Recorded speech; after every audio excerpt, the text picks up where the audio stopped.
Обычная лампочка может гореть сутки, за месяц в подъезде она нажигает внушительную сумму. Раньше жильцы могли выключать ее, чтобы платить меньше, а сейчас это делать бессмысленно, сэкономить не получится. ОДН в жилищных услугах – бич всей страны. Вместо киловаттов с января Россия платит за жилые метры. Несмотря на разные подходы, в регионах похожие проблемы. Где максимально может тратиться электроэнергия, да, то есть освещение подъезда, освещение этажа технического, освещение подвалов. Суммы за услуги резко выросли в Липецке. Здесь со смены граф перешла и ответственность. Теперь за общий свет собирают не ресурсники, а управляющие компании. В норме второй месяц по свету сильный недобор. Сейчас людям, например, по электроэнергии будет невыгодно экономить, будет невыгодно ставить счетчики, потому что за все будет платить как бы УК.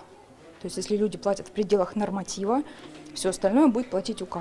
Ну, пусть они и платят.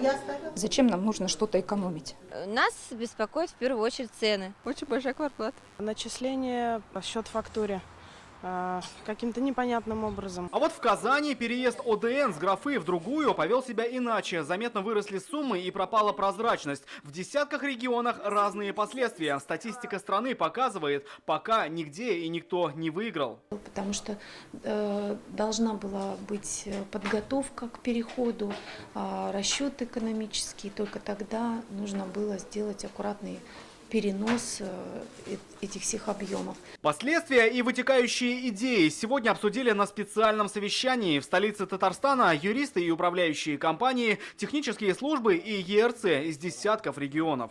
Все вот свои решения хотим изложить на бумаге, его передать нашему Минстрою и также депутатам Государственной Думы для того, чтобы улучшить все-таки состояние и жилого фонда, и для населения было удобно. Удобнее были приборы учета, отметили сегодня и участники. До доработки предложений остаются сутки. Инструкцию, как правильно сдвинуть балансовый балласт из одной графы в другую, участники планируют завершить завтра. Рамиль Шайдуллин, Айгуль Алимова, Андерсен Тальцев, Ринат Сафин, ТНВ, Казань.